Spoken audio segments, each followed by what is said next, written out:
इस topical area में जहाँ पर हम रह रहे हैं, जिसको बोलते हैं भारतवर्ष, वहाँ पर प्रचुर मात्रा में होते हैं अनाज, प्रचुर मात्रा में होता है सब्जी, प्रचुर मात्रा में होता है फल। तो यही वास्तविक में मनुष्य का स्वाभाविक खुराक है। लेकिन कुछ लोग दूसरे जगह रहते हैं जहाँ पर 12 महीना केवल बर्फ होता है, तो वहाँ पर कुछ उपज नहीं होता है, तो वो लोग कुछ और खाते हैं। जैसे पोलर रीजन में जाएंगे तो वहाँ पर पूरा बर्फ है, तो वहाँ पर वो लोग मछली खाते हैं वो लोग।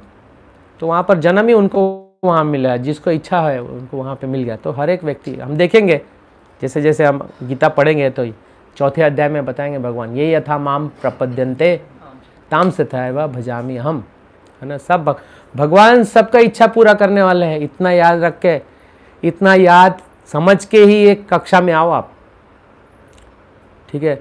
लेकिन ये मत समझना, मतलब ये कक्षा सुनने के बाद ये मत समझ लेना कि तो भगवान तो मेरी इच्छा पूरी करने वाले हैं, तो मैं जो भी इच्छा मांग लूँ भगवान तो मुझे पूरा कर ही देंगे। लेकिन ये कक्षा इसीलिए हो रहा है, और भगवद गीता भगवान ने इसीलिए बोली है कि आपका जो इच्छाओं को शुद्ध करो। इच्छा अगर शुद्ध नहीं करेंगे तो वापस मौका नहीं मिलेगा भगवद गीता सुनने के लिए। दिस इज ए फैक्ट, बता रहा हूँ मैं। The purpose is, Bhagavad Gita सुनने का पर्पज ये है कि हमको हमारी जो इच्छाएं हैं, हमारे जो सब चीज़ है, हमारे जो कार्य हैं, वो सब भगवान के जैसा करने का है। मतलब हम ऐसा नहीं बोल रहे कि भगवान के जैसा हम गोवर्धन उठा लेंगे, भगवान के जैसा हम विराट रूप दिखा देंगे, बात वो नहीं हो रही है। बात ये हो रही है कि हम जो है, हम भगवान के हैं, हम भगवान नहीं है, ये पूरा क्लियर कर लेना। We are part of God, हम भगवान के अंश हैं, हम भगवान नहीं है। लेकिन हम भगवान के हैं वास्तविक में होंगे तब हम भगवान के जैसे गुण होंगे। ये भी मत समझने कि गुण होंगे तो हम भगवान के जैसे हो जाएंगे, ये भी नहीं है। तो वो समझना ठीक प्रकार से, वो उसी से समझ सकते हैं। हम आगे देखेंगे, भगवान बताएंगे। मैं खाली रेफरेंस देता हूँ, आपको लालच देता हूँ कि भगवान कहाँ पर ये बताएंगे। भगवान बताएंगे दिव्य ज्ञान में। भगवान बोलते हैं कि ये दिव्य ज्ञान, भगवान का दिव्य कार्य दिव्य कैसे है, भगवान को कर्म का बंधन क्यों नहीं लगता है, ये समझने के लिए आपको 4थे अध्याय में जाना पड़ेगा। वो बताएंगे भगवान वहाँ पर, ठीक है। झलक दी आपको, लालच दी आपको, ताकि आप अभी से तैयार करें। और जब आप पहला अध्याय को ठीक से समझ पाएंगे तभी दूसरा, तीसरा, चौथा समझ पाएंगे, ठीक है। तो इसलिए कर्म, लोग कर्म को नहीं समझ पाते ठीक से और गलती करते हैं। भक्ति को ठीक से नहीं समझ पाते हैं, गलती करते हैं। योग को ठीक से नहीं समझ पाते हैं और कहीं और चले जाते हैं, कहीं और दिशा में चले जाते हैं। तो वो सबको ठीक करने के लिए शुरू से ही ध्यान रखना चाहिए, जिसको बोलते हैं फाउंडेशन। नींव जो है उसको अच्छा रखना पड़ेगा, तभी नींव फाउंडेशन होता है। फाउंडेशन के ऊपर पहला मंजिल बनता है, फिर दूसरा, तीसरा, ऐसा। तो नींव अच्छा रहेगा तो पूरा बिल्डिंग बड़ा और मजबूत रहेगा, ठीक है। तो हम यहाँ पर चर्चा कर रहे हैं, यहाँ पर जो है संजय बता रहे हैं कि पांडवों के तरफ से युद्ध करने वाले कौन कौन मुख्य लोग हैं, तो उनके नाम भी हमको याद होने चाहिए। और याद कैसे होगा, बार बार चीज़ देखेंगे, बार बार देखेंगे। कुछ लोग बोलते हैं प्रभु मुझे श्लोक याद नहीं होता, तो फिर क्रिकेट के सिनेमा के स्टार और ये सब कैसे याद होता है, और उसके डायलॉग भी याद होते हैं। वह बहुत लोग को डायलॉग याद है। अरे मैं आश्चर्य होता हूँ, मैं जहाँ पर काम करता हूँ वहाँ के लोग कंटिन्यूस ऐसे 15-15, 20-20 साल के गाने गाते हैं, कंटिन्यूस ऐसे गाते हैं, मुझे लगता है अटक जाएगा, लेकिन पूरा गा लेते हैं। इसका मतलब क्या है, वो कंटिन्यूस उसी में रहते हैं। वो समझ रहे हैं आप, उसी में रहते हैं, तभी तो वही करते हैं।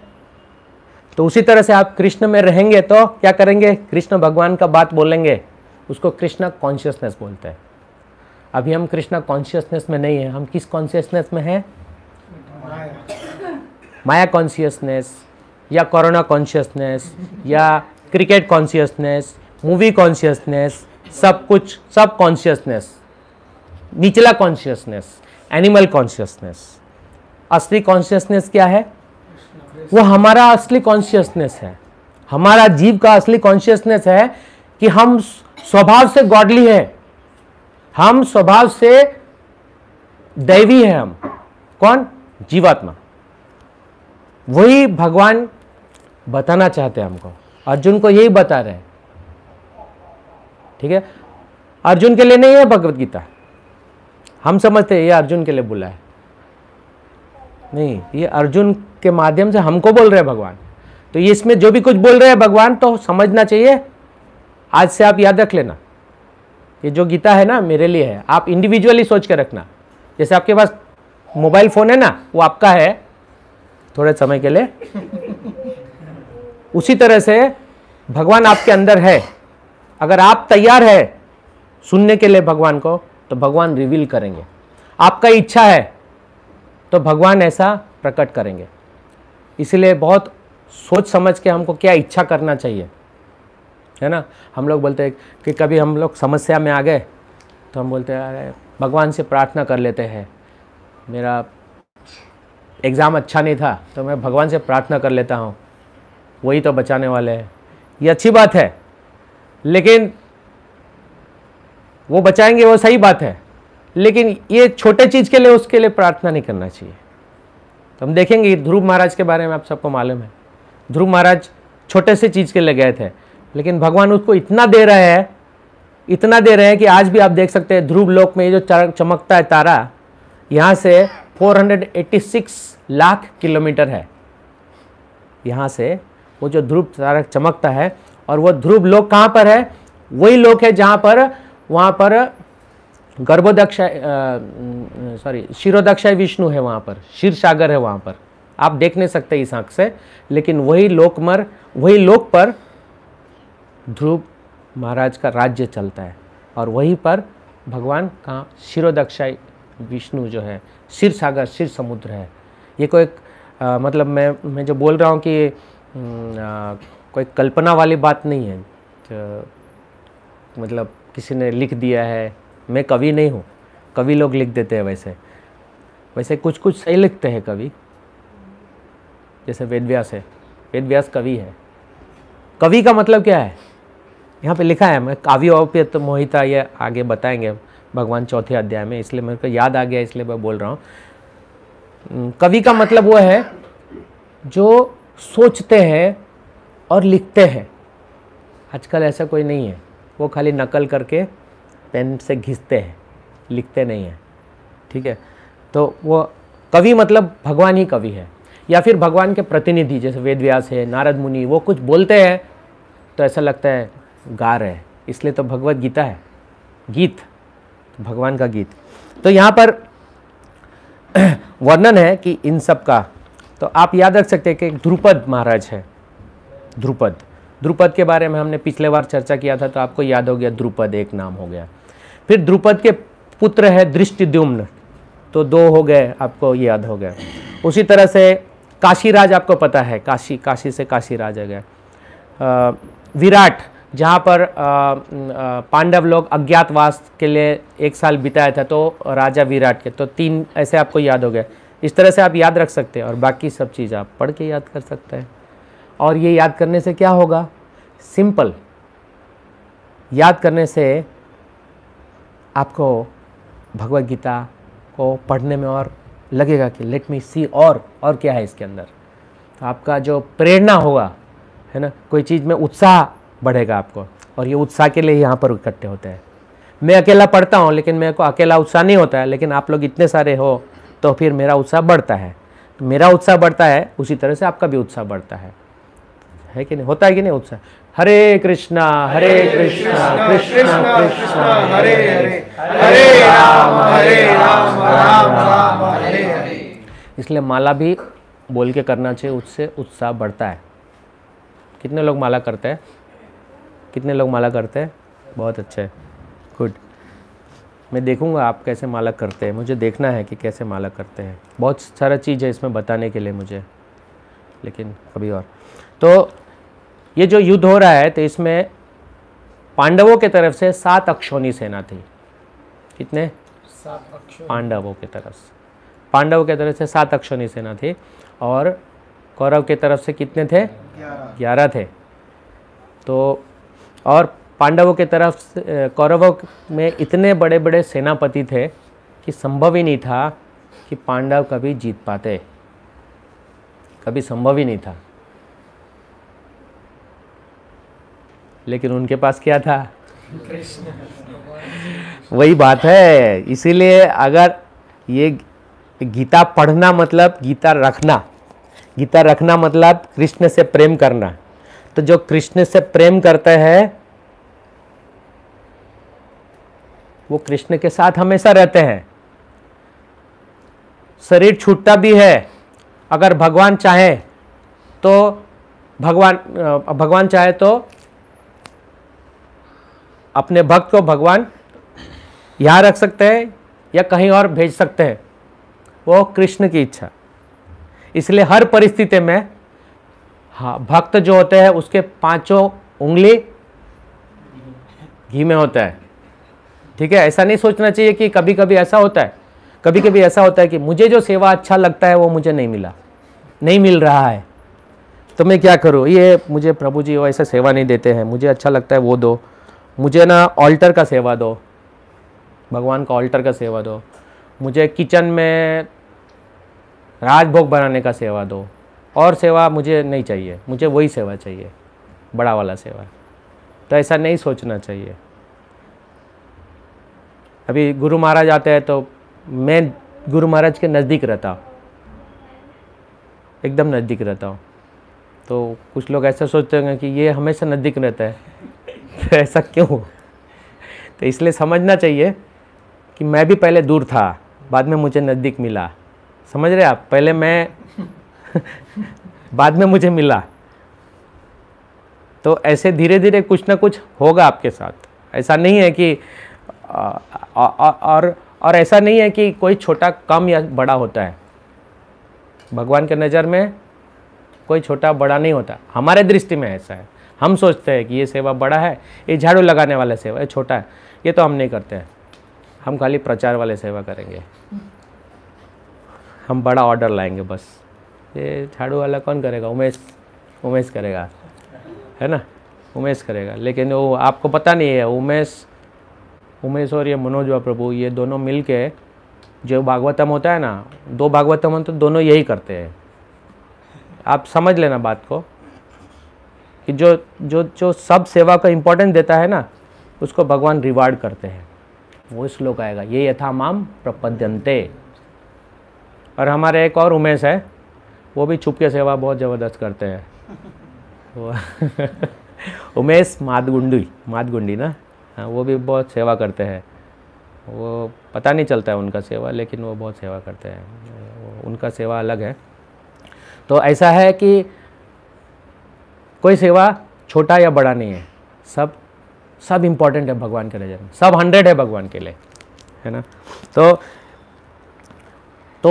7 अक्षौणी सेना के अंदर हम चर्चा कर रहे थे कुछ देर पहले कि सैनिक होता है। आज का जो सैनिक है, आज का सैनिक का हम कंपैरिजन करेंगे, और ये अक्षौणी सेना में कितने सेना होते, खाली 1 अक्षौणी सेना का मैं फिगर बताता हूँ। ये लिखा है पहला स्कंद के अंदर, आपको मिलेगा ये फिगर। तो 1 अक्षौणी की सेना के अंदर कितने लोग होते हैं, अगर आप सुनेंगे पहली बार तो आपको लगेगा कि ऐसा कैसा हो सकता है, लेकिन ये फैक्ट है। 1 अक्षौणी सेना के अंदर 21,870 हाथी होते हैं। कितने होते हैं? 21,870 हाथी होते हैं। अभी पूरे अहमदाबाद में ढूंढने जाओ ना तो 20 हाथी होंगे, और वो भी जगन्नाथ मंदिर में है। मैंने गिना है, कुछ 30-40 हाथी थे उस रथ यात्रा में निकलते हैं वो। अब वो 1 अक्षौणी सेना के अंदर खाली 21,870 हाथी है। उतने ही घोड़े हैं, 21,870 घोड़े हैं। फिर 65,600 घुड़सवार सैनिक है, वो सैनिक जो घोड़े पे चलते हैं। कितना है? 65,600। और 1,09,650 पैदल सैनिक होते हैं। आप लिख सकते हैं 21,870 हाथी, 21,870 घोड़े, 65,600 घुड़सवार सैनिक और 1,09,650 पैदल सैनिक।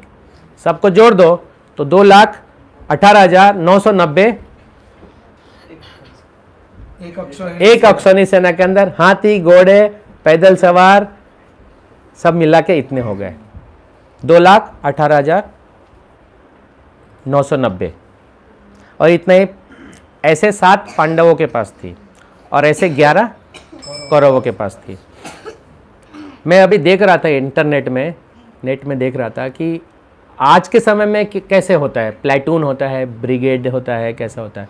तो मैंने देखा कि एक डिवीज़न होता है, डिवीज़न में एक डिवीज़न के अंदर 10 से 15,000 सैनिक होते हैं। कितने होते हैं? 10 से 15,000। और यहाँ पर क्या है? खाली हाथी 21,000 होते हैं। आप सोचो कि उस समय कितना हमारे पास हाथी, मतलब हाथी आप समझो, बोलते हैं कि हाथी रखेंगे तो हाथी को खिलाने के लिए उतना अनाज होना चाहिए। तो वो कितने हाथी रखते होंगे आप। जो दिल्ली के पास जो जगह है जिसको हस्तिनापुर बोलते हैं, पांडवों का राजधानी था, तो उसको हस्तिनापुर इसलिए बोलते, वो हाथियों से भरा हुआ रहता था। हस्तिनापुर, हाथियों का जगह हस्तिनापुर।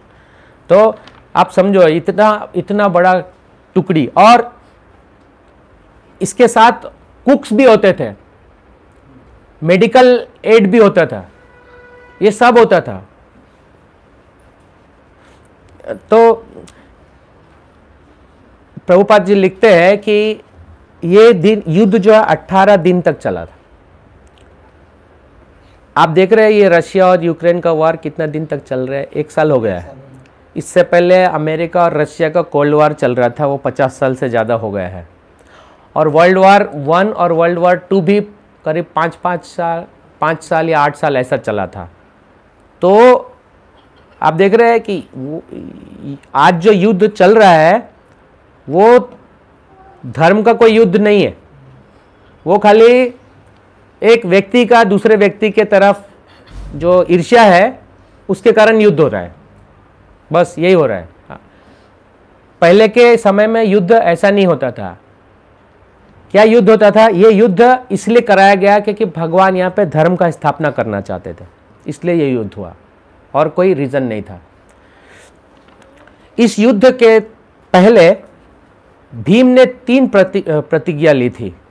3 प्रतिज्ञा, वो सब आपको पता होना चाहिए, है ना।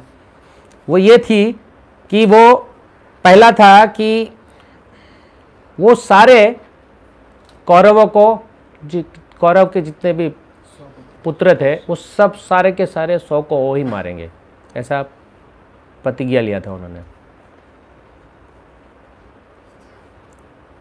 दूसरा प्रतिज्ञा था उनका कि दुर्योधन की जांग को तोड़ेगा। तीसरा प्रतिज्ञा है कि दुशासन की छाती को फाड़ेगा। अब अभी मैंने क्या बोला कि ये ईर्ष्या, आधुनिक युद्ध में ईर्ष्या है, लेकिन मैंने बताया था आपको, आपने शायद देखा होगा कि हमको महाभारत, रामायण या पुराण शास्त्र जो है उनसे सुनना चाहिए जो प्रामाणिक गुरु परंपरा का प्रतिनिधि है। नहीं तो हम उसके जो अर्थ को दूसरे तरफ से समझेंगे। जैसे कि युद्ध हुआ, युद्ध के पहले जो धर्मराज है, युधिष्ठिर महाराज को जुआ खेलना पड़ा था। तो मेरा भी ऐसा ही सवाल था, जब तक मैं प्रभुपाद जी को नहीं सुना था, जब तक मैं प्रामाणिक गुरु शिष्य परंपरा के ज्ञान को नहीं समझा था, तब तक मुझे भी यही लगता था कि ये तो गलत है। ज़्यादातर लोग यही समझते हैं गलत है, यह युद्ध धर्मराज है। आज भी एक बहुत बड़ा तथाकथित ढोंगी गुरु है, जो कृष्ण भगवान और बलराम जी का जो लीला है उसके बारे में अप शब्द बोलता है वो आदमी, है ना, और वो भी ऐसे ही बोलता है। वो तो बहुत मतलब, तो वो ऐसे ही लोगों को लोग सुनते हैं और समझते हैं कि ये जो कथा कर रहे हैं वो हाँ सुनना चाहिए, और हजारों की संख्या में जाते हैं और वो गलत सुन के आते हैं, और गलत सुनने का नतीजा क्या है, कृष्ण भगवान को नहीं समर्पण करते वो लोग। इसीलिए एक शब्द है, चैतन्य महाप्रभु ने बोला है, मायावादीला भाष्य सुनीले होय सर्वनाश। मायावादियों के मुख से अगर हरि कथा सुन लिया तो हम कुछ गलत मीनिंग समझ लेंगे और ईर्ष्या करते रहेंगे जिंदगी भर भगवान से, और हम नरक में जाएंगे वास्तव में, और सबको लेके जाएंगे साथ में। यही हो रहा है, इसीलिए बहुत केयरफुल है। इसलिए हम आपको बार बार, हमारे भक्त लोग आपको फ़ोन करते हैं, please attend this program, please come to the class, please chant some rounds, please read Bhagavad Gita as it is. ये इसीलिए है क्योंकि इसको बोलते हैं रक्षा। रक्षा दो तरह से होता है, जो गलत चीज़ न समझ ले उसके लिए रक्षा है। जैसे हम अपने बच्चों का रक्षा करते हैं, रक्षा का मतलब क्या है, उसको गलत समझ ना आ जाए, भौतिकता में न डूब जाए, सबसे बड़ा प्रॉब्लम वही है। मायावाद में न चला जाए, समझे आप, मायावाद में चला जाए तो मायावाद के बाद सहजियावाद, और सहजियावाद के बाद शून्यवाद, और शून्यवाद के साथ मटेरियलिज्म, जो ऐसा हो रहा है हम देखेंगे। हम ये सब चर्चा मैं बार बार करने वाला हूँ, और कुछ श्लोक जो मैं बार बार रिपीट करूँगा, ठीक है। तो यहाँ पर सवाल ये था ना कि क्यों हम योद्धाओं का नाम लें।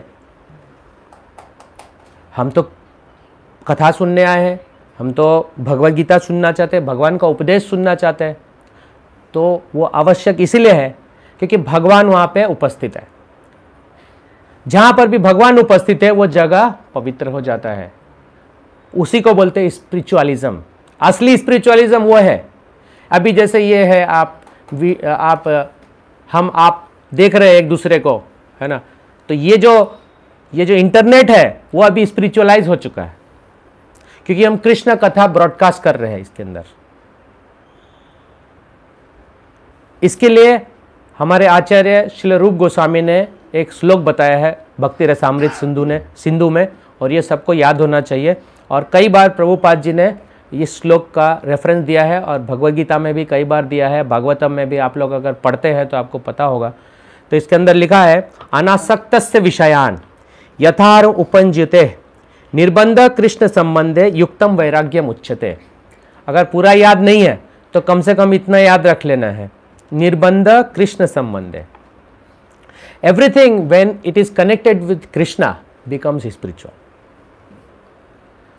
इसके अलावा कुछ ऐसे लोग हैं जो प्रापंचिकतया बुद्धया हरि संबंधी वस्तुनः मुमुक्षुभिः परित्यागो वैराग्यम फल्गु कथ्यते। ब्रह्म सत्य जगत मिथ्या, इसको बोलते हैं शंकराचार्य का मायावाद सिद्धांत। मैंने पूछा था पिछले बार कि मायावाद क्या होता है। आशा करते हैं कि आप लोग पढ़े होंगे, और नहीं पढ़े तो ये सुन लीजिए और फिर से पढ़िए। ये जब तक आप नहीं समझेंगे, अगर मायावाद नहीं जानेंगे क्या होता है, तो हम सब जो मायावाद के तरह ही रहते हैं। मतलब भक्ति में आने से पहले हम सब मायावादी थे, और जैसे जैसे भक्ति सिद्धांत को सुनते आ रहे हैं तो हमारा मायावाद खत्म होते जा रहा है। किसके कारण? किसके कारण? प्रभुपाद जी के कारण। ये भगवद गीता के कारण, जिसको प्रभुपाद जी ने यथारूप दिया है। और प्रभुपाद जी का मंत्र ही है ना, निर्विशेष शून्यवादी पाश्चात्य देश तारिणे। तो पाश्चात्य देश मतलब हम लोग भी आ जाते हैं अब उसमें। हर चीज जो पाश्चात्य देश में हो रहा है सब यहाँ पर हो रहा है। तो इसीलिए हमारे लिए भी उतना ही आवश्यक है, सबके लिए आवश्यक है तो गीता।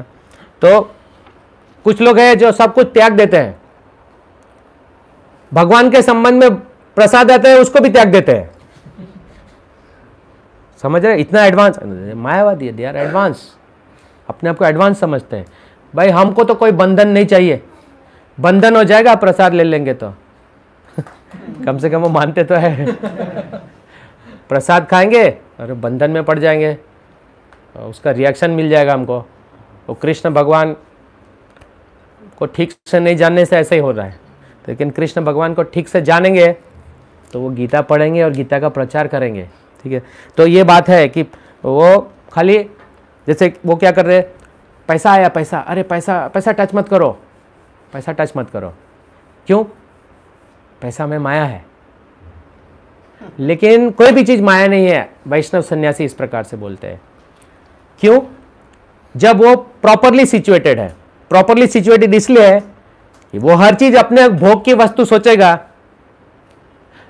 तो वो प्रॉब्लम में है। लेकिन भगवान हमें क्या बताते हैं? भगवान बताते हैं यहां पर, और ईशोपनिषद में भी पहला मंत्र यही है, ईशावास्यम इदम सर्वम। भगवद गीता में भी भगवान बताते हैं भोक्तरम यज्ञ तपसम सर्वलोक महेश्वरम, है ना। तो हर चीज जो है भगवान के लिए है। ये जो प्रसाद है वो बना है भगवान, मतलब बना है भोग, भोग जो है भगवान के लिए है। और भगवान क्या करते हैं? इसको कृपावश हम लोग को देते हैं, लेकिन उसको लोग, भक्त लोग भोग की तरह खाते हैं। तो वो प्रसाद नहीं है उस समय, समझे? उसको प्रसाद ऑनर के रूप में करना चाहिए। ऑनर, आस्वादन, ठीक है। ऑनर मतलब आदर पूर्वक लेना चाहिए। सो प्रसाद अन्न दिलवा, यह मंत्र जो है ये बहुत मीनिंगफुल मंत्र है। इसलिए मैंने पिछले क्लास में बोला था कि हम जो भी कुछ करते हैं सोच के करना चाहिए। ये प्रणाम करते हैं सोच के करना चाहिए। ये वैष्णव लोग हैं, ये वैष्णव है, ये वैष्णव समाज है। यहां पर भी हम किसी वैष्णव से सोच समझ के बात करना चाहिए। स्त्री पुरुष अलग अलग होना चाहिए। ऐसा नहीं कि हर व्यक्ति हर किसी से बात कर ले, वो नियम के हिसाब से बात करना चाहिए। जितना जरूरी है उतना ही बात करना चाहिए। मुंह में आए कुछ भी बोल लेना चाहिए, कि इसके लिए ही भगवद गीता में बताए हैं सब कुछ, है ना। वचन और कितना बोलना चाहिए, और बोलना कृष्ण का ही चाहिए, तो आपको कंट्रोल आ जाएगा बोलने के लिए। खाना भी कृष्ण भगवान का प्रसाद ही लेना चाहिए, तो आपको खाने में कंट्रोल हो जाएगा। अगर हम सिस्टमैटिक इस तरह से अगर विचार करेंगे, उस हिसाब से रहेंगे, तो हमारा लाभ होगा। तो इसीलिए यहाँ पर ये बात हो रहा है कि श्रील रूप गोस्वामी ने इस प्रकार बताया है कि हर चीज कृष्ण से संबंधित देखना चाहिए। और अगर आपको नहीं समझ में आता है, इसलिए गुरु है यहाँ पर, गुरु से पूछना चाहिए। बहुत मुश्किल है, मतलब बहुत कम लोग पूछते हैं सवाल। कुछ लोग तो ये समझते हैं कि हमने बहुत साल से कृष्णा कॉन्शियस में है, इसलिए हमें तो सब पता है। मैं इतने साल से हूँ, मुझे बहुत बार डर लगता है कि मुझे, ऑफ कोर्स मैं ऐसा नहीं बोलता कि मुझे सब आता है, लेकिन बहुत बार ऐसा लगता है कि शायद मैं ठीक समझ रहा हूँ कि नहीं समझ रहा हूँ। फिर भी मैं पूछ लेता हूँ, और पूछता हूँ, आज भी मैं पूछता हूँ।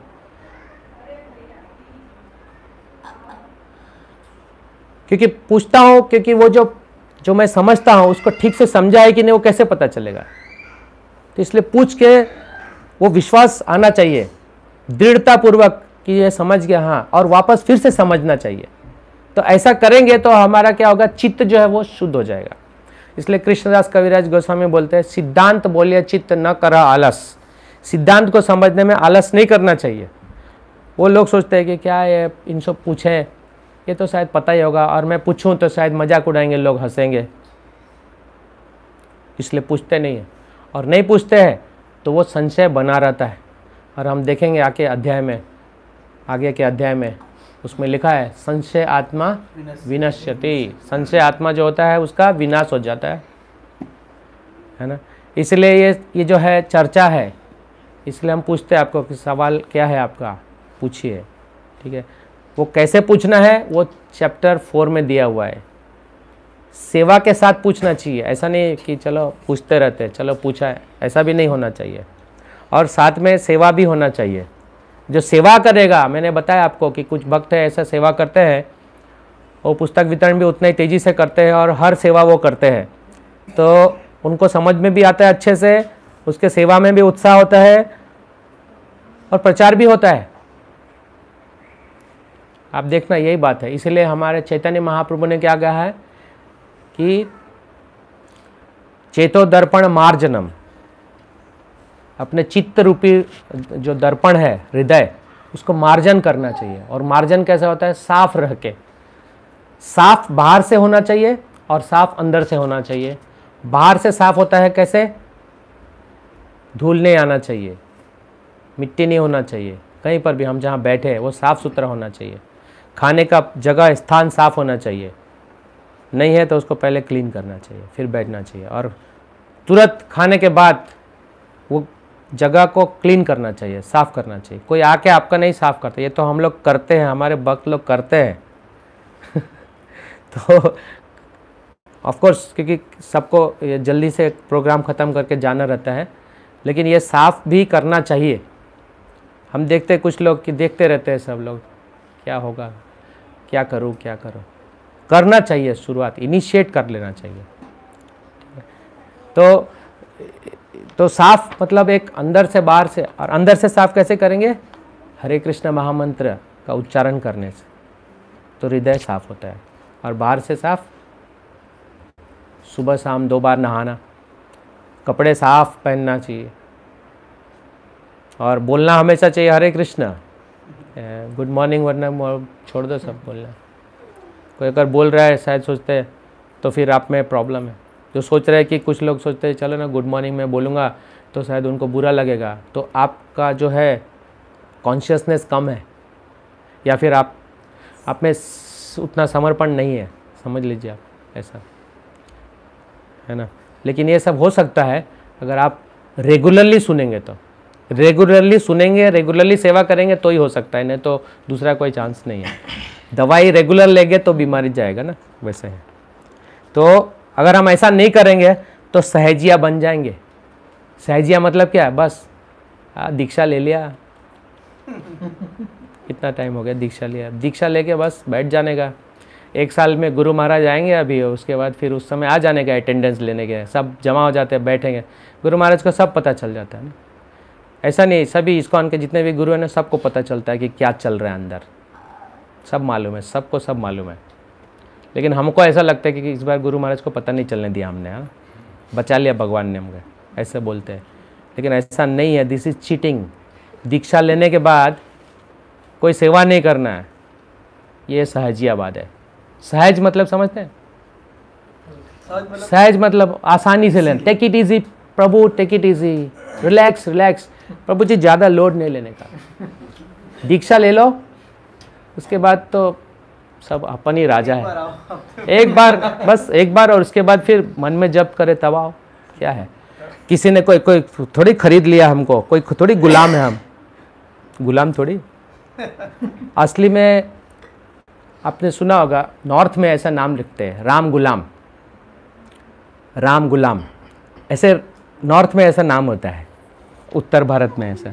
तो वास्तव में वो पहले से सिस्टम है। गुलाम मतलब क्या है? हम दास है। तो वही चीज को यहाँ पर दीक्षा के द्वारा शिष्य को याद दिला जाता है, now you are initiated, you don't have the right of your body nor anything, everything belongs to Krishna. पहले भी है, लेकिन अब आपको रियलाइज कराया जाता है कि now you are servant, be careful of any offences, of any activities, you are most responsible person because you are connected like Arjuna is connected to Krishna। जैसे कृष्ण भगवान से संबंधित है अर्जुन, है ना। अर्जुन जब भी आपको याद आता है तो कैसे याद आते हैं? कृष्ण याद आते हैं ना साथ में। तो उसी तरह से आप जब दीक्षा लेते हैं, so you are connected with through guru to Krishna, so you are very important, so be responsible. आप मंदिर नहीं आते हैं तो लोग देखते हैं आपको, क्यों नहीं आ रहे आप मंदिर में? आर यू, क्या आप भौतिकतावाद में चले गए? कि आप फिर से रूल्स रेगुलेशन को ब्रेक कर दिया? ऐसे सब लोग देखते हैं। सो बी केयरफुल। और बहुत आसान है पता चलना, है ना, क्योंकि हम लोग भी ये सब कर चुके हैं। मतलब हम लोग भी पहले बाहर के दुनिया में थे, अब दीक्षित भक्तों की श्रेणी में है। अब हम ऊपर देखते हैं। फर्क ये है, मतलब आप में और मुझ में ये फ़र्क है, मतलब देखने में ये फ़र्क है कि मैं जो है नीचे नहीं देखता हूँ, मुझे सिखाया गया कि नीचे मत देखो। नीचे देखने से क्या होगा कि मुझे लगेगा कि मैं बड़ा हूँ। मुझे बताया गया कि अब ऊपर देखो। मुझे बताया गया ऊपर देखो मतलब ऊपर जो लोग हैं ना उनसे सुनो। मेरे वरिष्ठ गुरु भाइयों से सुनता हूँ मैं, मेरे गुरु महाराज से सुनता हूँ मैं, प्रभुपाद जी से सुनता हूँ मैं। सुनने से पता चलता है, उनसे पूछता रहता हूँ मैं, तो मुझे पता चलता है कि इसलिए मेरे पास कुछ कंप्लेंट्स आते हैं, ये ठीक नहीं है, ये ठीक नहीं है, ऐसे सब आते हैं। आप लोग के पास भी आता होगा, है ना। तो इसलिए बहुत केयरफुल है। मैंने एक लेक्चर शेयर किया है मैंने, वैष्णव अपराध से कैसे बचे। मैंने आपको शेयर किया है, आप लोग देखिए उसको। लेकिन अभी और उसके ऊपर मेरे को और लेना है क्लास। मुझे समझाना है आप सबको कि वास्तव में वैष्णव अपराध कैसे हो सकता है, कैसे बचना है। ये बहुत सीरियस चीज़ है, ठीक है। तो सहज मतलब सरलता से अपने आप को समझना कि हम सरल हो गए हैं, है ना। तो वो सहजिया मतलब क्या है कि वो कुछ माला वाला नहीं करेंगे, फिर बाद में दीक्षा हो गया ना, अभी क्या ज़रूरत है। तो उस तरह से ऐसा नहीं है। प्रभुपाद के समय में भी ऐसे लोग हैं, बहुत सारे दीक्षा लेके फिर चले जाते थे, ऐसा भी। और चैतन्य महाप्रभु के समय में भी ऐसा था। ऐसा कुछ नया बात नहीं है, क्योंकि हम कहाँ रह रहे हैं? हम वैकुंठ में नहीं रह रहे हैं, हम जेल में हैं। तो जेल में ऐसा नहीं है कि गुरु महाराज जब दीक्षा देते हैं ना, तो वो जानते हैं कि कौन कैसा शिष्य है। लेकिन क्या है, वो कृपा करते हैं। ले भाई, ये बहुत समय से बोल रहा था, वो उनको ब्राह्मण बनना था, तो दीक्षा के लिए बोल रहे थे, ब्राह्मण दीक्षा लेना है मुझे। तो वैसे लोग को तो हमारे यहाँ तो रिजेक्ट ही कर देते हैं। जो सामने से आता है ना, ब्राह्मण दीक्षा लेना है, वो समझ जाते हैं कि ये तो कोई लायक ही नहीं है। और दीक्षा के लिए भी कुछ लोग आते हैं, तो वो तो हमारे यहाँ से तो क्लियर नहीं होता है जल्दी, लेकिन फिर भी कुछ लोग चालाकी से क्लियर करा लेते हैं, तो अलग बात है। लेकिन फिर भी हम लोग क्लियर नहीं करते हैं।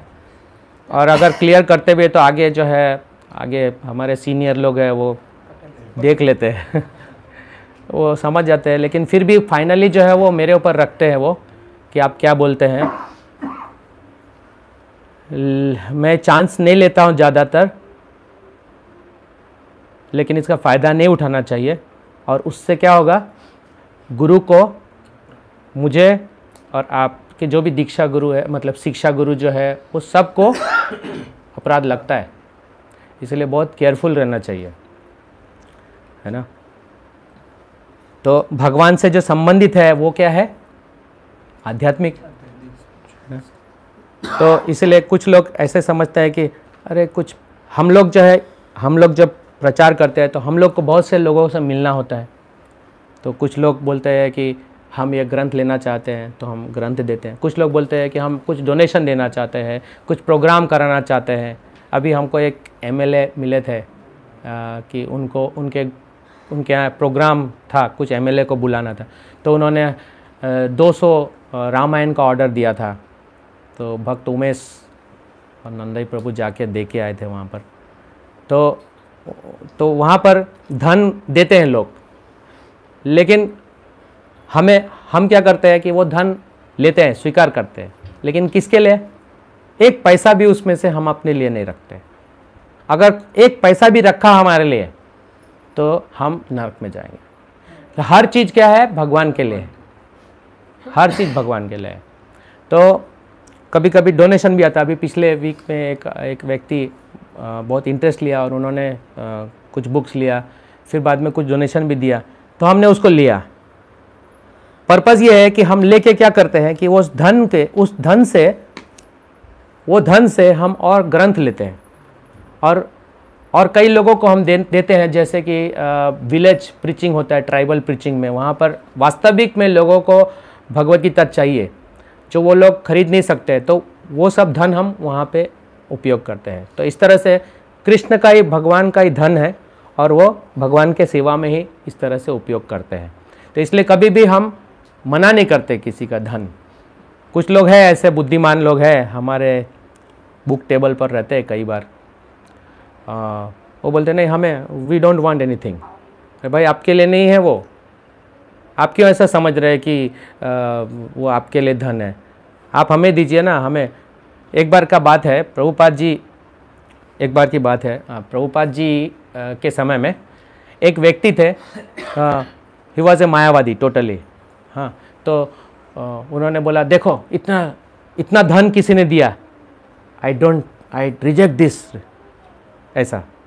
और फोटो है उनका बहुत बड़ा पेपर में, क्या करोड़ों रुपए का धन था। तो वो मायावादी ने बोला, मुझे नहीं चाहिए, देखो मैं तो ये सब धन नहीं रखना चाहता, मैं तो ये सब में मोह में नहीं पड़ता। तो प्रभुपाद जी ने उस आर्टिकल को देखा और प्रभुपाद जी ने बोला, लाओ मेरे पास धन लाओ, और मैं तुरंत मैं रखना चाहता हूँ धन, मुझे पता है धन, ये इसको पता नहीं है धन का कैसे उपयोग करना है।